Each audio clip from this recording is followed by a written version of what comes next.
Assalamualaikum warahmatullahi wabarakatuh.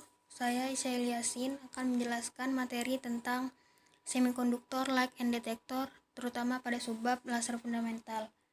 Yang pertama yaitu semikonduktor light source and detector. Pada awal perkembangan semikonduktor telah diketahui bahwa dioda dan transistor peka terhadap cahaya dan juga beberapa device semikonduktor dapat mengeluarkan cahaya.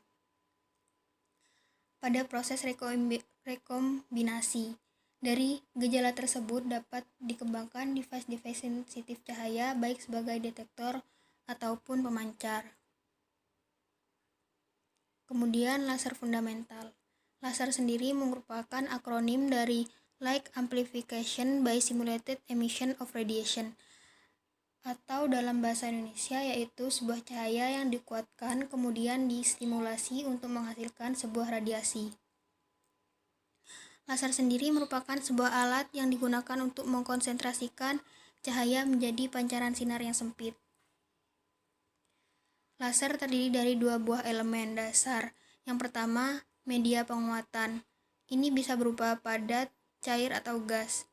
Media ini terdiri dari atom, molekul, ion, ataupun elektron yang tingkat energinya digunakan untuk meningkatkan kekuatan gelombang cahaya selama perembatannya.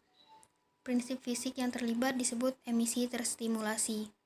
Yang kedua yaitu sistem untuk merangsang media penguat, juga disebut sistem pemampaan. Ini menciptakan kondisi penguatan cahaya dengan memasok energi yang diperlukan. Ada berbagai jenis sistem pemampaan. Yang pertama yaitu optik, contohnya matahari, lampu flash, lampu busur kontinu, ataupun lampu filamen tungsten, dioda, atau laser lainnya. Yang kedua yaitu listrik, contohnya tabung pelepasan gas, arus listrik dalam semikonduktor, atau bahan kimia. Kemudian komponen dasar laser. Untuk membuat suatu isolator dari amplifier, maka diperlukan suatu feedback positif yang sesuai. Dalam kasus laser, feedback diperoleh dengan menempatkan bahan aktif di antara dua cermin pemantul atau reflecting mirrors, seperti cermin bidang yang sejajar. Pada gambar tersebut dapat dilihat gelombang elektromagnetik menjalar dalam arah yang tegak lurus dari cermin, sehingga menjadi pemantulan oleh kedua cermin dan dikuatkan pada setiap lintasan melalui bahan aktif. Jika cermin 2 dibuat transparan sebagian, maka berkas cahaya output akan diperoleh dari cermin 2. Selanjutnya yaitu mekanisme kerja laser. Yang pertama, pada mekanisme kerja laser yaitu listrik tegangan tinggi menyebabkan tabung flash kuarsa memancarkan cahaya yang kuat, sehingga mengeksitasi beberapa atom di kristal ruby ke tingkat energi yang lebih tinggi.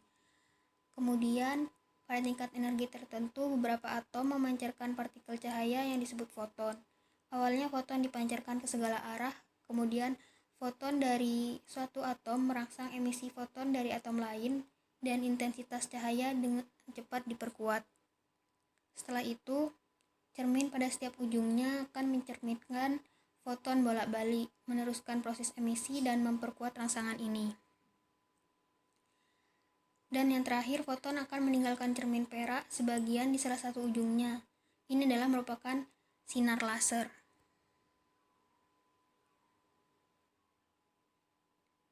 Kemudian sifat-sifat cahaya laser.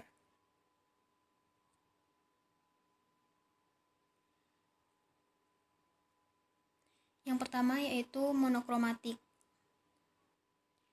Cahaya laser bersifat monokromatik yaitu memiliki keluaran satu warna dan satu panjang gelombang saja.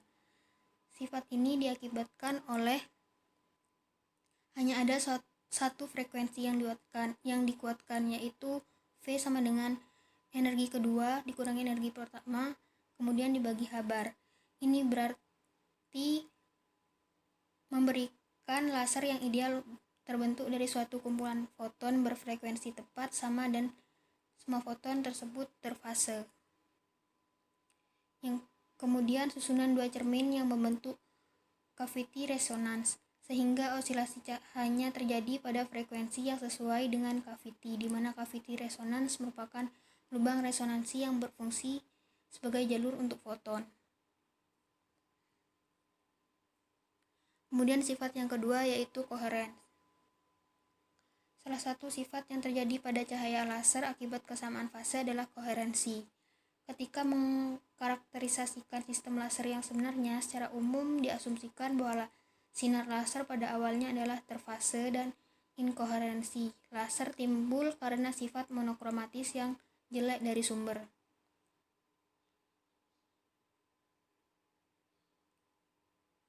Jika cahaya yang dihasilkan dari sumber lain memancarkan berkasnya ke segala arah karena foton yang dipancarkan ke segala arah, maka gelombang elektromagnetiknya memiliki beda fase yang berbeda sehingga sifatnya tidak koheren.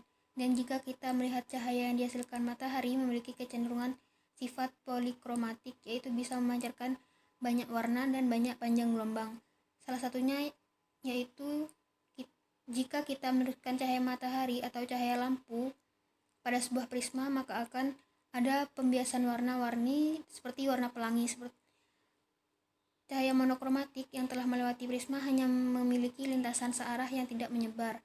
Karena cahaya yang dihasilkan searah, maka bersifat koheren dan memiliki kecerahan yang tinggi. Sifat yang ketiga yaitu terarah.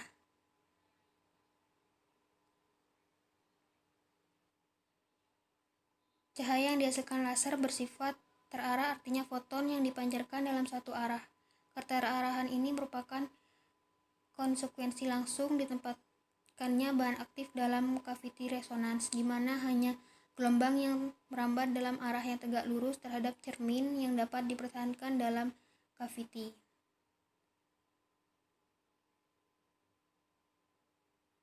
Untuk sifat yang keempat yaitu kecerahan.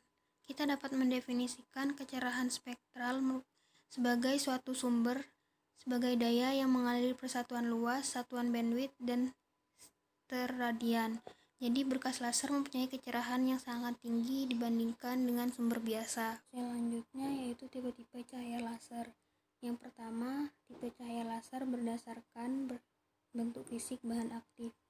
Berdasarkan bentuk fisik bahan aktif, laser contoh dibagi menjadi 3. Yang pertama yaitu laser zat padat, kemudian laser zat cair, dan laser gas.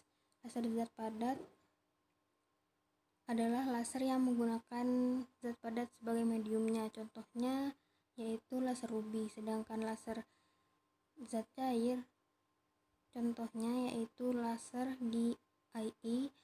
Kemudian zat gas contohnya laser karbon dioksida. Selain itu juga ada laser helium neon.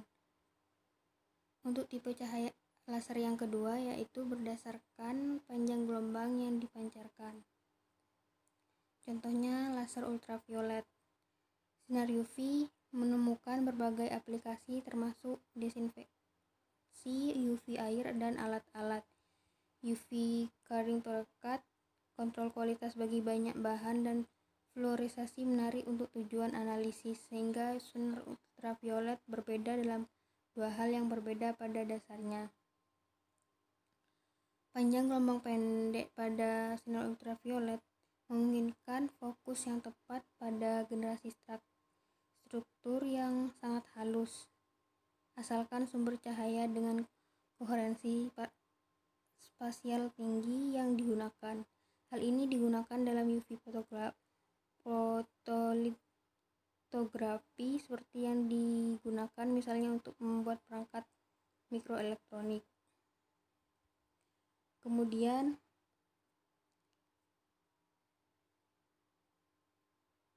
laser inframerah. Salah satu aplikasi dari laser inframerah adalah laser inframerah jarak jauh, yaitu laser FIR dan Teres laser. Kodenya adalah laser dengan panjang gelombang output di bagian inframerah jauh dari spektrum elektromagnetik.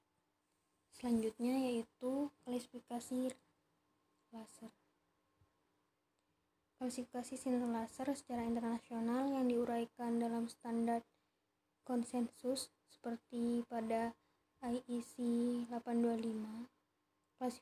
Klasifikasi ini tergantung pada panjang gelombang dan apakah digunakan kontinu atau tidak. Yang pertama yaitu laser kelas 1. Jika terpapar pada laser kelas 1 ini, mata masih aman. Tidak ada kemungkinan kerusakan mata karena daya output laser yang rendah. Kerusakan mata kecil kemungkinan walau sudah terpapar setelah beberapa jam. Contoh dari laser kelas 1 yaitu CD player atau printer. Selanjutnya yaitu laser kelas 2. Jika terpapar laser kelas 2, mata akan refleks berkedip. Output daya mungkin bisa mencapai dengan 1 mW. Contoh dari laser kelas 2 ini berupa laser pointer yang digunakan pada saat presentasi. Selanjutnya yaitu laser kelas 2A. Laser ini berkekuatan rendah, perlu dari 1000 detik melihat terus-menerus untuk bisa membakar retina. Laser yang termasuk pada kategori kelas 2A ini contohnya laser scanner. Kemudian laser kelas 3A. Laser ini kebanyakan berbahaya. Output dayanya tidak mencapai 5 mW. Banyak digunakan untuk senjata api. Selanjutnya laser kelas 3B. Pada laser kelas 3B dapat menyebabkan kerusakan mata jika terpapar langsung. Outputnya bisa mencapai 5-500 mW. Jika terpapar 1-100 detik atau lebih, mata memiliki kemungkinan rusak permanen, sehingga dianjurkan memakai kacamata pelindung jika terpapar langsung. Laser ini juga bisa membakar kulit, tapi dalam taraf yang ringan. Contoh dari laser ini yaitu berupa laser pointer yang outputannya 300 mW yang warnanya hijau. Yang terakhir yaitu laser kelas 4. Laser ini memiliki kekuasaan keluaran lebih dari 500 mW dan dapat menyebabkan kerusakan permanen pada mata atau kulit. Biasa digunakan untuk hiburan industri ilmiah, militer, dan laser medis. Sekian presentasi dari saya. Kurang lebihnya mohon maaf. Assalamualaikum warahmatullahi wabarakatuh.